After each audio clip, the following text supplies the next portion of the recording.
Ebola Chronoplus avec Bar Mohamed.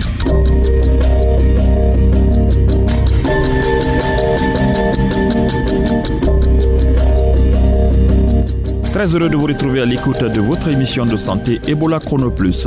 Au sommaire de cette édition à Zérékoré, les partenaires de riposte à Ebola impliquent les leaders religieux pour faciliter la remontée des alertes et la collaboration des communautés dans la lutte contre Ebola. Enfin, le contact disparu de Zérékoré a été retrouvé ce jeudi à Dinguiraye. Il s'agit de l'attente du dernier décès confirmé d'Ebola à Zérékoré Centre. L'invité du jour, Annika Kristich, elle est la représentante pays de l'organisation humanitaire Action contre la faim. Avec elle, nous allons parler des différentes activités d'ACF en Guinée.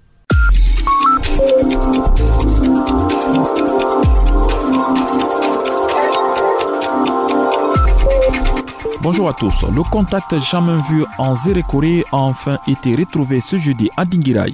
Le docteur Sakoba Keita, coordinateur national de la riposte à Ebola, explique les circonstances de la recherche de cette femme.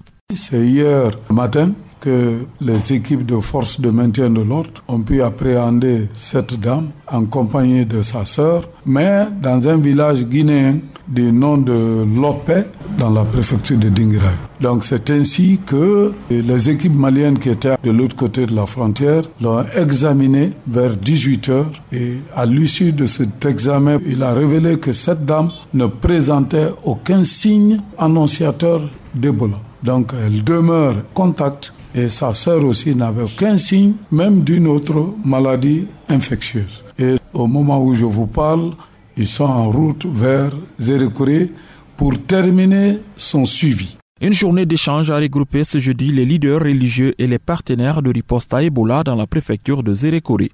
Cette approche est initiée par la coordination et l'UNICEF pour faciliter la remontée des alertes et la collaboration des communautés dans la prévention. Makan Soumaoro. Désormais, imams, pasteurs et prêtres vont participer à la remontée des alertes dans le cadre de la prévention d'Ebola. Cette implication des chefs religieux est une proposition de la coordination préfectorale et l'UNICEF pour faciliter l'adhésion des communautés à la réponse à Ebola. Jean Tambantolno est le président préfectoral de la Croix-Rouge de Zérékoré. C'est eux qui lavent les corps de leurs fidèles. C'est eux qui prient sur les corps de leurs fidèles. Donc, ils vont mettre un garde-fou entre les parents et nous, les agents de la Croix-Rouge. C'est pour dire que désormais, quand il y a un décès, nous serons appelés, on va faire le texte rapide pour comprendre la cause du décès. Si le corps est positif, on dira aux imams que vraiment le corps là est un corps suspect. Nous voudrions vraiment qu'on sécurise le corps, qu'on l'enterre de façon digne, c'est en respectant les protocoles de coutumes et de mœurs et de la religion. Donc, nous, on traite le corps, on lave le corps, ils prient sur le corps, les fidèles nous accompagnent ensemble, on enterre le corps. Sachez qu'ils sont très écoutés dans les différentes localités. Ces leaders religieux s'engagent à travailler avec la Croix-Rouge pour vaincre Ebola dans leur communauté. Elhadji Amadou Soumaoro est le secrétaire général de la Ligue régionale de Zérékoré. Après cette formation, aucun imam ou aucun prêtre, aucun pasteur d'assister à un entraînement si non seulement les Croix-Rouges et les médecins ne sont pas intervenus à ce corps. Makan Soumaoro, Ebola Chronoplus, Zérékoré. En Guinée, plusieurs enfants souffrent de malnutrition aiguë. À l'Institut de nutrition et de santé de l'enfant de Donka, plusieurs enfants victimes de malnutrition aiguë sont pris en charge. C'est le cas de Moussa Youla, qui est à son 7e jour d'hospitalisation. Afiou Amata nous raconte son histoire. Moussa Youla a 2 ans et demi. Couché sur son lit de malade, ses côtes sont visibles et il tousse énormément. Sa maman s'inquiète. Mariam Touré. Je suis vraiment à Donka ici, mon fils est malade. On n'a rien pour s'occuper de lui, il ne dit rien. Mon fils souffre, ne mange pas, il ne parle pas, il ne fait rien maintenant. Il a les plaies, sa maladie a compliqué trop. Cet enfant souffre de malnutrition depuis plusieurs mois déjà. Il n'a pas été envoyé au centre de prise en charge à temps. Le docteur Ouma Abba est le chef de service à l'Institut de nutrition et de santé de l'enfant. Des gens qui viennent malnutris et qui passent par certaines structures, soit ils passent par la tradition, alors ils viennent à un stade tardif ici et la récupération n'est pas aussi facile. Malgré l'existence de plusieurs projets qui apportent des réponses à cette problématique, les mères n'ont pas toujours les informations nécessaires pour prévenir la malnutrition. Le docteur Ouma Abba. Il y a la pauvreté, la méconnaissance, parce que les femmes ne connaissent pas comment il faut diversifier, surtout il faut faire un équilibre entre les glucides, les protéines et les lipides. nos aliments locaux contiennent toutes ces catégories. Selon nos coutumes, on ne donne pas la viande aux enfants, les œufs aux enfants. C'est une méconnaissance. En 2015, plus de 500 enfants ont été hospitalisés à l'Institut de nutrition et de santé de l'enfant. Mais parfois, certaines mamans disparaissent et abandonnent les enfants à l'hôpital. En 2015, par exemple, nous avions les enfants hospitalisés. Nous avons 507. Parmi ces 507, nous avons 98 qui ont abandonné. Alors, je veux me référer un peu sur ces abandons. Les mamans n'ont pas quoi manger. C'est la raison pour laquelle vous voyez effectivement un taux élevé d'abandon. Et le service ne prend en charge que les enfants. Chaque année, plusieurs enfants meurent en Guinée parce qu'ils n'ont pas reçu l'alimentation nécessaire. Afiu Amata, Ebola Chrono Plus, Conakry. Sidibé Kondé, Ebola Chrono Plus, Forêt-Karia. Mohamed Kouma, Ebola Chrono Plus, Conakry. Alexis Collier, Ebola Chrono Plus, Zérékoré. Asmaou Diallo, Ebola Chrono Plus, Gawan.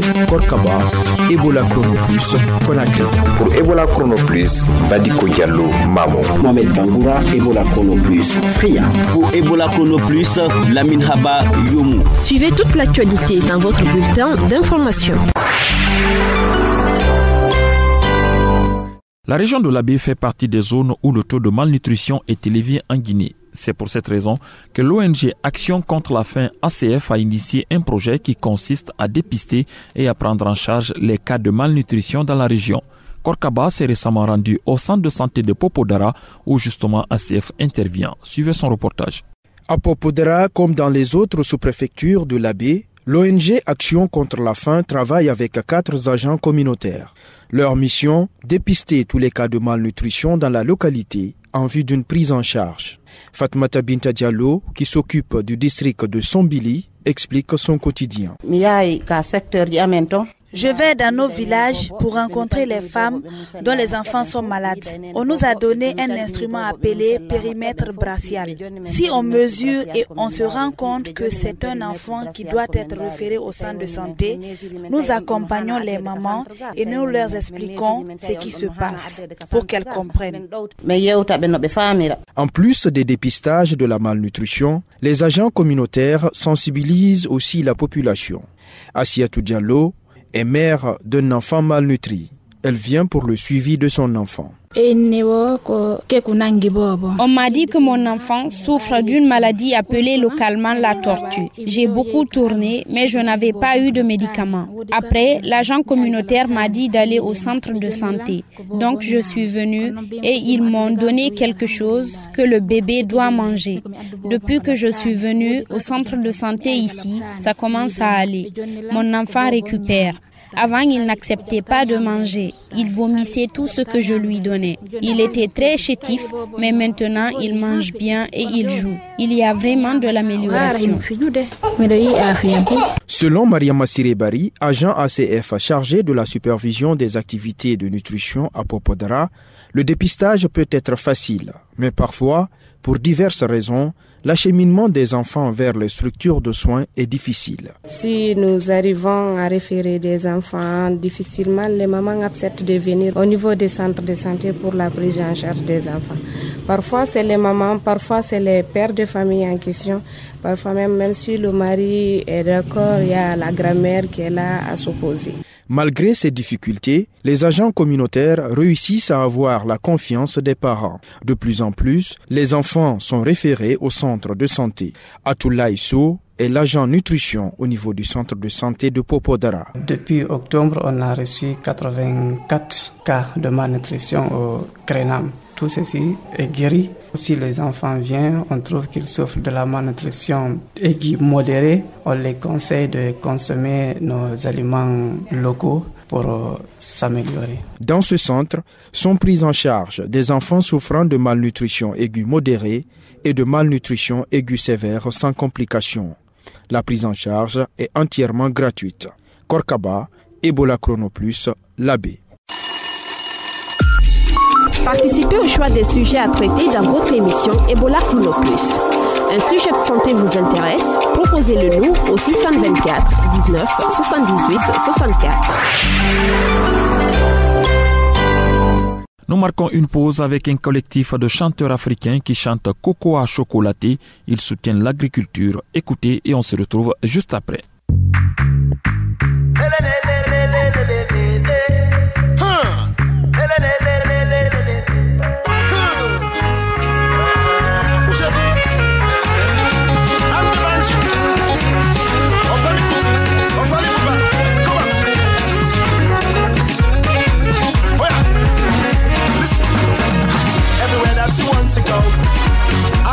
Take you to any food that you want to eat.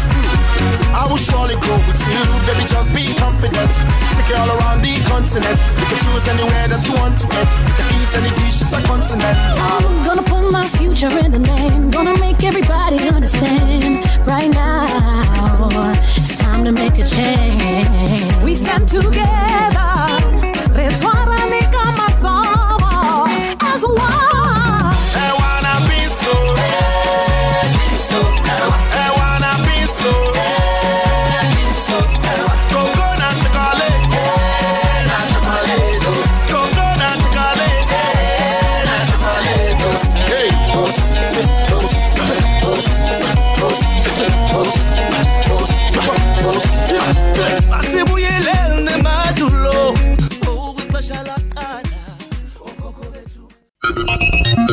Capsule nutrition avec le docteur Arsène du Programme alimentaire mondial PAM.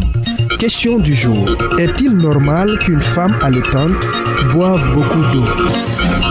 Les besoins en eau de la femme allaitante augmentent durant la période d'allaitement parce que l'eau est l'un des éléments principaux du lait maternel. Donc, quand une femme allaite, elle doit boire à sa soif, surtout pendant les périodes de forte chaleur comme chez nous. Elle doit boire au minimum plus d'1 litre d'eau potable par jour. Par contre, la femme allaitante doit éviter de boire de l'alcool, chiquer du tabac, fumer de la cigarette ou se droguer. Ebola Chrono Plus, l'invité du jour. Nous en parlions dans le grand reportage Action contre la faim est une organisation internationale qui intervient en Guinée, entre autres dans le domaine de la nutrition et de l'hygiène. Pour en savoir plus sur ces activités, Korkaba a rencontré Annika Krichik. Elle est la représentante pays de cette organisation humanitaire contre la faim en Guinée. Bonjour madame. Bonjour monsieur Korka. Dites-nous madame, quelle est la mission de Action contre la faim en Guinée? La mission d'Action contre la faim en Guinée est cohérente avec la mission globale de Action contre la faim dans le monde, qui s'engage dans la lutte contre la faim et la malnutrition à travers le globe. Donc notre mission principale, c'est d'éradiquer la faim. Donc notre vision, c'est un monde sans faim. Et quelles sont les différentes régions ou bien les préfectures dans lesquelles vous intervenez ici en Guinée? Nos zones d'intervention principales, c'est la ville de Conakry, où il y a un bureau ACF, la préfecture de Forêt-Caria, où on fait plutôt les projets anti-choléra, anti-Ebola, et la zone de Moyenne-Guinée, avec une base à la baie, où nous menons depuis quelques années les projets sur la malnutrition aiguë, le traitement et le travail communautaire. Suite à cette mission, ACF intervient dans 3 principaux secteurs. C'est la nutrition d'abord. Après, c'est tout ce qui est l'intégration de eau, assainissement, hygiène dans tous les secteurs. Et après aussi, on intervient dans la prévention des crises et aussi la riposte des maladies infectieuses, notamment choléra et plus récemment Ebola. Vous êtes dans le pays depuis un certain temps maintenant. Quel est l'état des lieux? Qu'est-ce que vous pouvez dire de la situation de la faim en Guinée? Effectivement, ACF est en Guinée depuis 20 ans déjà. Nous observons une nette amélioration. Donc, quand vous voyez les différentes recherches, mais il y a un grand travail qui reste à faire. Et effectivement, Ebola nous a perturbés et nous a menés dans une situation où les projets nutritionnels ne pouvaient pas se faire dans une manière optimale. Certainement, il y a eu un impact de cette épidémie sur vos différentes activités, sur les résultats que vous aviez déjà obtenus. Est-ce qu'on peut en savoir plus? Oui, notamment on a observé ça sur nos projets de nutrition qui ont été en cours en 2014 quand il y avait la déclaration de la maladie. On a observé beaucoup beaucoup la baisse de fréquentation de structures de santé par rapport à tout ce qui s'est généré avec Ebola. Et aussi, on a observé des problèmes de rassembler les gens au niveau communautaire et de continuer les activités dans la même façon que avant la déclaration de l'épidémie, avant la propagation de l'épidémie. Maintenant, il faut relancer encore davantage le système de santé, l'intégration de la nutrition dans le système de santé, de rapportage de système de santé par rapport aux indicateurs nutritionnels, ce qui est important pour la santé de la femme aussi, santé maternelle et infantile. Aujourd'hui, qu'est-ce que vous faites dans cette phase de surveillance renforcée? Actuellement, dans la phase 3, avec les différents partenaires, nous sommes en phase 2, intégrer la surveillance à la base communautaire, donc le CEPS, dans la préfecture de Forêt-Carrière, en travaillant avec les agents communautaires, en les formant, en travaillant avec les structures de santé pour effectivement remonter les alertes.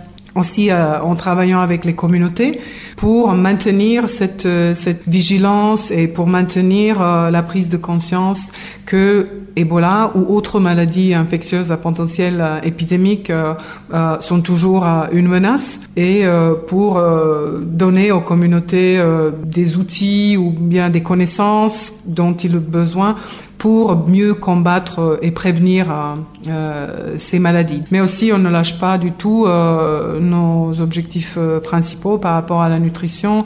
Quelles sont vos perspectives dans le domaine de la nutrition en Guinée ici? Quelles sont vos perspectives? Bon, on est en train de travailler sur les nouveaux projets avec nos partenaires, donc les principaux secteurs qu'on intègre bien. Donc, c'est surtout la nutrition, santé et pratique de soins, sécurité alimentaire et moyens d'existence, eau, assainissement et hygiène, prévention des risques et catastrophes, et aussi le plaidoyer et sensibilisation à travers les clusters, à travers les alliances avec d'autres partenaires. Nous plaidons pour effectivement intégrer l'idée et le concept de la sécurité nutritionnelle dans tout ce qui est santé, dans tout ce qui est développement et dans tout ce qui est le travail avec les communautés pour changer les comportements, pour aboutir à une croissance plus favorable pour la population. Merci beaucoup, madame. C'était Annika Kristik, elle est la représentante de l'organisation humanitaire Action contre la faim en Guinée. Ebola Chrono Plus, à vous la parole. À présent, place aux questions des auditeurs avec vous, Kadiatou Diallo. Bonjour. Bonjour, Ba Mohamed. Nous avons un auditeur qui veut savoir qu'est-ce qui provoque un arrêt cardiaque. La réponse avec notre consultant, le docteur Ben Youssouf Keita.